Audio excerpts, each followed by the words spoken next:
नमस्कार दोस्तों, हम आ चुके हैं एक आध्यात्मिक स्पिरिचुअल बातचीत को लेकर। दो चीजों को बढ़ाना है, एक राइट अध्यात्म, और अध्यात्म हमें लेके जाएगा मर्जेंस पर। राइट यानी एक रूप, जैसे हम हार्टफुलनेस की बात करते हैं तो उसमें हम कह देते हैं कि भाई oneness oneness with right the God, कि मैं और वो एक होगा। जो कबीर राइट सिंह कहते हैं ना, मैं था तो वो नहीं और वो है तो मैं नहीं। राइट तो जब वो होंगे तो मैं जब खत्म हो खत्म जाए है वो। तो और कई बार हम भागवत तौर पे कह देते हैं कि भगवान की प्राप्ति, भगवान की प्रभु की प्राप्ति, प्राप्ति, प्रभु की प्रभु से प्राप्ति। मिलन, हाँ, तो मतलब मिलन मतलब प्रभु ये के नहीं दर्शन। कि हम निकल लिए, ऐसे तो राइट, नहीं, पर उनके प्रभु से मिलन एक्सपीरियंस मतलब, हो गया उनका, है ना? देखिए ये तो एक गलत धारणा है कि प्रभु से मिलन का मतलब होता है प्रभु को जानना, प्रभु को देखना, हाँ, प्रभु के दर्शन करना। तो जब हम इस पे पहुंचे कि जीते हम जी। जीते जी मोक्ष की प्राप्ति हमें कैसे, कई लोग कहते हैं हमें कैसे पता लगे, या हम कहें कि हम जब उनके दर्शन कर लें, या उसके लिए और गहराई में कैसे जाए। तो डॉक्टर साहब ने बताया कि मैं एक रिसर्च पेपर पढ़ रहा था। मैं भी रिसर्च से हूँ, तो एमबीबीएस वाले ज्यादा रिसर्च में होते हैं, तो हम भी रिसर्च पेपर पढ़ते रहते हैं। एक्चुअली क्या है, वो घर पे भी आती रहती है ऐसी नहीं, मैगजीन।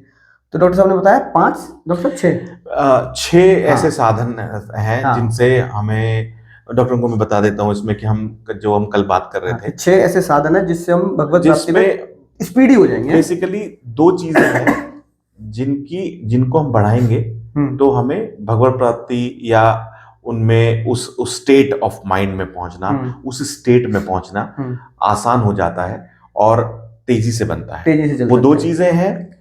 एक तो सब जानते हैं, पेशेंस, सहनशीलता। हम्म सहनशीलता शब्दों में हमारे ऊपर नीचे हो सकता है, सहिष्णुता भी कहते हैं इसको। हाँ इसको टॉलरेंस भी कहते हैं इंग्लिश में। हम्म दूसरी चीज है निरंतर ध्यान प्रभु का, निरंतर ध्यान प्रभु का, और दूसरे जैसे बाबूजी कहते हैं कांस्टेंट रिमेम्बरेंस के अच्छा, मोड में रहना। कांस्टेंट रिमेम्बरेंस, यानी कांस्टेंट निरंतर भजन, रिमेम्बरेंस। जैसे बहुत सारे शब्द हैं इसके। निरंतर भजन के मोड में रहना, निरंतर मतलब प्रभु की याद हमेशा बने रहना, मतलब उस उस सुप्रीम पावर की हमेशा याद बनी रहना। निरंतर कांस्टेंट मतलब इंग्लिश में कांस्टेंट रिमेम्बरेंस। ये 2 चीज, पेशेंस यानी टॉलरेंस, सहनशीलता, और कांस्टेंट रिमेम्बर यानी लगातार प्रभु का याद बनी रहना।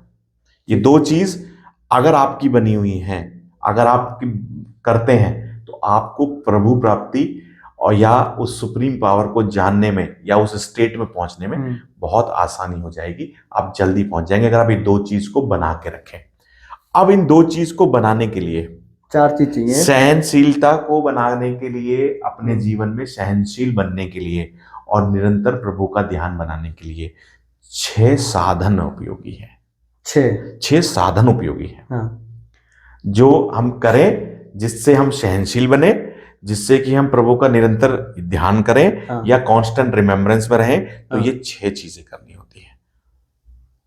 यानी कि भगवत प्राप्ति हायर स्टेट, उसके लिए हमें कांस्टेंट रिमेम्बरेंस चाहिए। एंड सहनशील, हाँ, मतलब टॉलरेंस और कांस्टेंट रिमेम्बरेंस, और कांस्टेंट रिमेम्बरेंस से वो 6 चीजें अगर करें, अगर 6 चीज करें तो हमारा कांस्टेंट रिमेम्बरेंस बनता स्ट्रांग हो है, जाएगा, स्ट्रांग होता है, और पेशेंस बनता है। हाँ, पेशेंस बनता है, उससे हम क्या कहते हैं, रियलाइजेशन की तरफ जा सकते हैं। तो जल्दी से बताओ मेरे को। सबसे पहला उसके अंदर है, बहुत आसान है। सबसे हाँ, पहला है हमारा भोजन, फूड। फूड।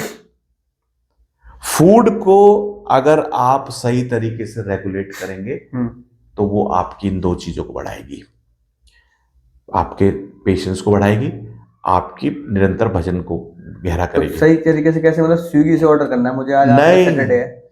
देखिए अब यही तो बात है ना, पेशेंस कैसे डेवलप होगा? स्विगी से ऑर्डर नहीं करना, घर का ये आपको ब्रेक लगाना है ना। आपने अपनी लगाम को, जवान पे ब्रेक लगाना है ना। तो जब आप ब्रेक लगाएंगे, आप ज्यादा भारी खाना, मतलब कि उसमें सिंपल कहा गया है कि आपको भोजन को कैसे रेगुलेट करना है। आपको सात्विक फूड खाना है। सात्विक कैटेगरी में नेचुरल सब्जियां, mostly vegan, dairy products, fruits, seeds, और वो कम तले हुए, कम तरीके से भुना हुआ, और सिंपल तरीके से, जिससे कि हम नॉर्मल फूड घर का जो बनता है, और कंट्रोल क्वांटिटी में, बहुत ज्यादा ना खाया जाए, भूख से थोड़ा कम खाया जाए। तो थोड़ा कम खाना, अल्प आहार कहते हैं उसको, और सात्विक होना चाहिए। ये 2 चीजें आपको पेशेंस डेवलप करती हैं। अब पेशेंस तो वैसे ही डेवलप होगा। देखिए कैसे कर सकते हैं पेशेंस डेवलप। आपने अपनी जबान पे लगाम लगाया, तो लगाम मतलब अपने आप को रोक रहे हैं, रोक रहे मतलब पेशेंस डेवलप हो रहा है, समझ रहे, आप सहनशील बन रहे हैं ना, आपके अंदर भूख का उस स्वाद को चखने का वेग आया, आपने उस वेग को कंट्रोल कर रहे हैं, तो आप सहन कर रहे हैं ना उस वेग को, जलन को, उस जलन ही है ना कि अगर मुझे कोई स्वादिष्ट चीज नहीं मिल रही है और मुझे क्रेविंग को मैं दबा रहा हूं, और तो आप उस जलन को सह रहे हैं, तो यानी कि सहनशील बन रहे हैं, वही तो आपकी फूड रेगुलेशन, कंट्रोल क्वांटिटी में सात्विक फूड को लेना, तो food is one of the first and best practices में आती है। सेकंड, दूसरा है हमारा वाक इंद्री, यानी कि हमारे बोल, हमारी वाणी, हमें अपनी वाणी पर लगाम लगानी है, हमें अपनी वाणी पर, क्योंकि हमारा ना ये भी एक वेग है, आप समझिए, गॉसिपिंग, अब फालतू की बकवास, फोन कर दिया, अरे भाई क्या फालतू, बार भाई क्या चल रहा है, सही नहीं खेल रहा ऋषभ पंत आजकल, पॉलिटिक्स की बात करने लग जाएंगे, खान पान की बात करने लग जाएंगे, दूसरे घर की झगड़े बात करने लग जाएंगे, तो आपको मौन साधना करनी है। मौन मतलब जहां पर पूछा जा रहा है जरूरी है उतना वहां बोलना है, जहां जरूरी नहीं है वहां नहीं बोलना। देखिए इसमें भी पेशेंस डेवलप हो रहा है, नोट करते जाइएगा, पेशेंस और निरंतर भजन कैसे डेवलप हो रहा है। अब आप कहेंगे निरंतर भजन कैसे डेवलप हो रहा है, इससे निरंतर भजन इसलिए डेवलप हो रहा है कि हम प्रभु के कहने पे कर रहे हैं। जब लगाम लगाते हैं ना तो प्रभु की तरफ अपने आप ध्यान जाता है, तो निरंतर भजन की तरफ हम अपने आप जाते हैं। जब हमने लगाम लगाई, सहनशील बने, तो किसके लिए बने, प्रभु के कहने पे बने, तो प्रभु की याद हमेशा बनी रहेगी, आसान हो जाएगा, आसान हो जाएगा। तीसरा है एकांतवास, मतलब खुद को समय देना, खुद को समय देना। और एकांतवास मतलब एकांतवास का जैसे कि अपना एक अलग सेपरेट जगह निकालना, वहां अपने साथ बैठना, अपने अंदर झांकना, अपनी फीलिंग्स को देखना, अपने मन को काम करना, अपने साथ समय बिताना। उसमें जब आप अपने साथ होते हैं तो प्रभु की तरफ जाते हैं, जब आप दूसरों के साथ होते हैं तो माया की तरफ जाते हैं।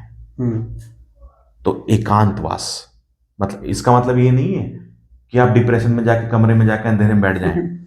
एकांतवास का मतलब ये साधक ही समझ सकता है, ध्यान कि वो सेल्फ स्टडी, आप ध्यान कर रहे हैं, आप कुछ नहीं तो कम से कम जो हो रहा है उसको देख रहे हैं, तो आपकी देखने की गहराई बढ़ती है, आपकी ध्यान बढ़ता है।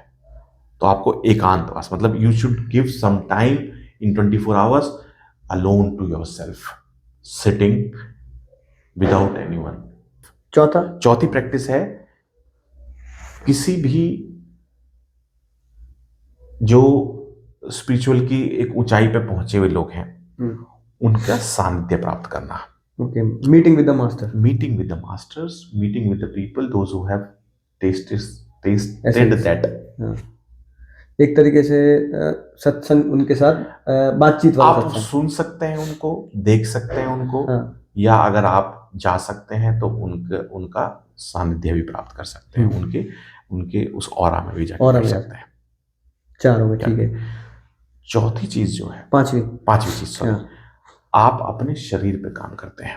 ओके, चाहे वो प्राणायाम के थ्रू हो, चाहे वो किसी फिजिकल एक्टिविटी के थ्रू हो, जैसे कि कोई खेल हो, चाहे कोई जिम की एक्टिविटी हो, चाहे योगा की एक्टिविटी हो।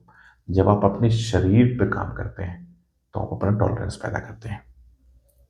क्यों? ठीक है, क्योंकि हमने अभी बात करी थी, पिछले एक एपिसोड में भी बात करी थी डोपामिन के ऊपर। डोपामिन, तो वो अल्टीमेटली, और भी उसके अंदर सेरोटोनिन के ऊपर हम बात करेंगे, तो वो सब चीजें उसमें इन्वॉल्व होती हैं। वो आपके पेशेंस को और आपके कांस्टेंट रिमेम्बरेंस को भगवान की तरफ ले जाते हैं।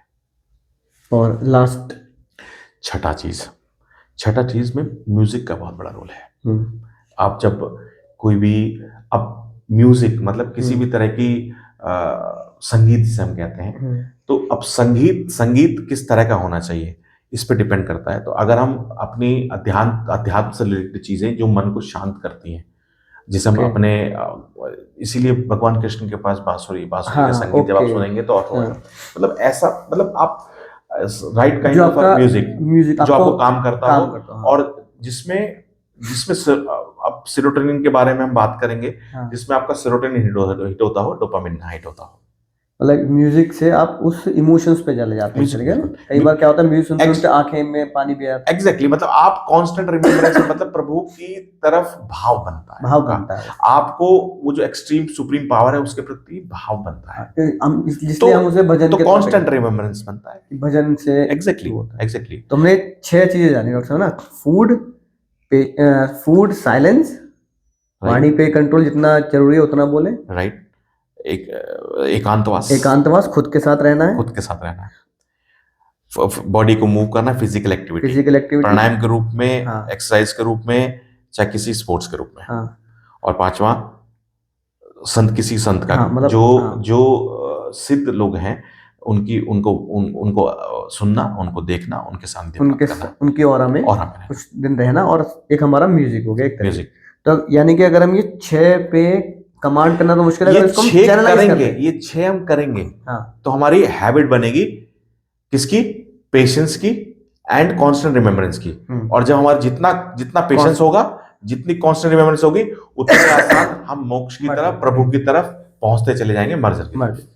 तो बहुत ही मतलब शानदार कॉन्सेप्ट है, और सब शायद ये शास्त्रों से और बहुत सारी जगहों से हम लेते भी नहीं हैं। बिल्कुल बिल्कुल, ये काफी गहन उसमें हाँ, गहन चीजें से और काफी आता है। मतलब बहुत ही उच्च कोटि के जो हमारे संत हैं, हाँ। वाणियां हैं, ये उनका उन्होंने निकाला हुआ रिसर्च करा निष्कर्ष हुआ है, है। लेकिन उनका निकाला हुआ सबने निचोड़ है। जो इस निचोड़ में जो आपने 6 चीजें बताई ना, तो शायद मुझे जो सबसे मुश्किल लगता है, अगर मैं अपने तौर पे भी कहूँ या आसपास देखने पे कहूँ, तो वो मुझे फूड वाला लगता है डॉक्टर साहब। इसलिए डॉक्टर अंकुर क्योंकि आपने कहा होगा, आप मैंने इसलिए मेरे- मोस्ट इंपॉर्टेंट एंड सबसे पहला उसी को कहा था हमने। कि आप मेरे घर के पास से बस वॉकिंग डिस्टेंस पे चले जाओ, राइट। आपको 50 से 100, व्हाट इज तपस्या? ये थोड़ी कि धूप में खड़े हो गए हाथ जोड़ के। हाँ, तपस्या तो वो है जब क्रोध आता है ना सामने वाले पर, उस क्रोध को रोक देना, उसको तप कहते पॉज हैं। करना तब हो गया। जब सामने दारू जो लगातार पीता है और उसके सामने दारू द्वारा आती है और उसको रोकना है, जरा रोक के दिखाए उस वेग को। अगर वो रोकता है ना तो सहनशील बनता है। मैं समझ गया। और सब यानी कि जहां तक मैं समझ पा रहा हूँ, वही शायद हमारे दर्शक भी समझ पाएंगे, इन 6 चीजों से हम सहनशील बनेंगे, कृष्ण को याद करेंगे, कांस्टेंट constant रिमेम्बरेंस में remembrance, और फिर जाएंगे। वो आसान हो जाएगी, वो जर्नी इमरजेंसी अगर कांस्टेंट रिमेम्बरेंस है, प्रभु यही कह रहे हैं कि निरंतर अगर तूने अपने हाँ। चित्त को मेरे ध्यान में लगा दिया तो मुझे हाँ। पा लिया। यानी ये 6 हैं बहुत छोटी छोटी चीज, पर इतनी मतलब मुझे लगता है तो छोटे रॉकेट लॉन्चर की तरह है। छोटी तो चीजें ही तो ब्लास्ट करती हैं। हाँ, यही ब्लास्ट करेंगे। एटम तो हाँ, उसी से बनता एटम है ही ना। छोटा, व्हाट सही इज बात है। एटम? हाँ, एटम बॉम्ब बड़ी चीज बनाता है बड़ी चीज ना, है, सही बात। सबसे छोटी चीज दुनिया की। हाँ, तो फाइनली बहुत ही मतलब गहराई की बात थी। कोशिश करेंगे, मैं खुद कोशिश करूंगा प्रैक्टिस करने की, तो उनकी याद को ये स्ट्रांग बनाएगा। तो उम्मीद है आपने ये 6 के 6 पॉइंट लिखे होंगे, और मेरे साथ साथ आप भी इनको कंट्रोल करने की प्रैक्टिस करेंगे, स्पेशली जैसे डॉक्टर साहब ने बोला फूड, बाकी खुद से मिलना और उन किसी के महान संत के सानिध्य में, वो ऑटोमेटिकली हम अपनी लाइफ में ला सकते हैं। तो मिलेंगे अगले ही इंटरेस्टिंग किसी टॉपिक के साथ, कि कैसे हम अपनी स्पिरिचुअल जर्नी को और ज्यादा फास्ट कर सकें। डॉक्टर साहब, अगले पॉडकास्ट में आपका फिर से इंतजार रहेगा एक नए टॉपिक के साथ। चलिए, थैंक यू सो मच। नमस्कार।